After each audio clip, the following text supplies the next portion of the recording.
about 3 a.m. The world is quiet. Distractions are gone. Ego is silent. It's just you and God. Sometimes we're too busy during the day to listen. So God waits until everything else is silent. Part 8, your turn. Maybe you are watching this right now at night. Maybe you're stressed. Maybe you're crying silently so nobody hears. Maybe you feel forgotten. Let me tell you something. You are not forgotten. If you wake up tonight at 3 a.m., don't scroll your phone. Don't overthink. Just sit up and say, God, I need you. That's enough. You don't need big vocabulary. You need a sincere heart. Part 9. Faith changes atmosphere.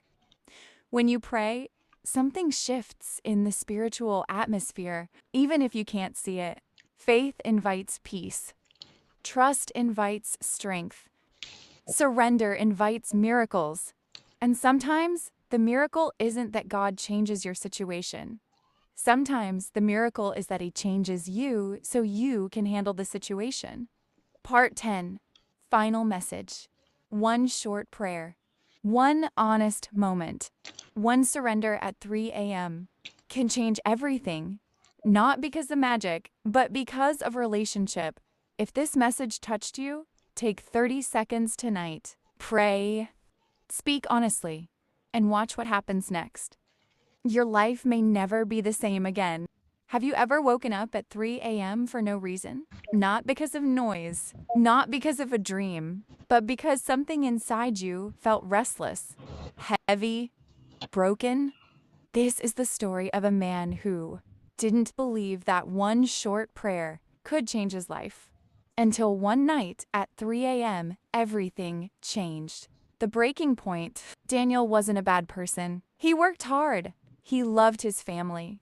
He had dreams once. But life has a way of testing even the strongest people. Within 1 year, Daniel lost his job. His savings ran out.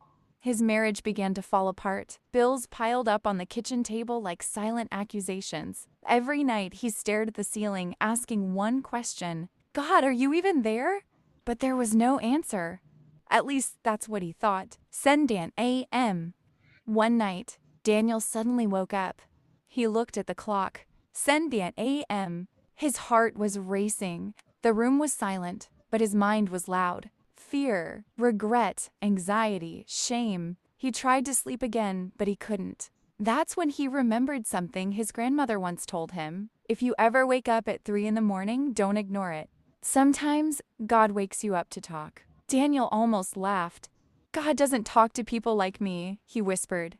But something inside him said, just try the short prayer. He sat up in his bed. No fancy words, no perfect speech, no long religious performance, just honesty. He said, God, I don't know what to say anymore. I'm tired. I'm scared. I feel like I'm failing at everything. If you are real, please help me. I can't do this alone. That was it. Less than 10 seconds. No thunder. No bright light. No voice from heaven. But something changed. Not around him. Inside him, the shift. For the first time in months, Daniel felt peace. The problems were still there.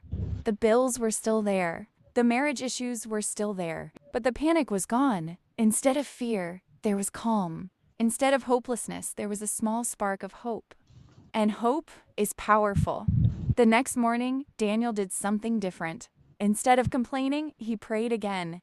Short, simple, honest. And he did it every night at 3 a.m. whenever he woke up. Small miracles.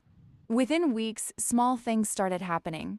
Not lottery-level miracles, but small, meaningful ones. An old friend called with a job opportunity. A misunderstanding with his wife slowly began to heal. A payment plan was approved for his debts. Coincidence? Maybe. But Daniel noticed something bigger. He was changing. He was more patient, more grateful, more focused. And when you change on the inside, your world starts changing on the outside. The real miracle. The biggest miracle wasn't money. It wasn't success. It wasn't even restored relationships. The real miracle was this: Daniel no longer felt alone. He realized prayer wasn't about perfect words. It was about connection. It was about surrender. It was about saying, God, I trust you, even when I don't understand.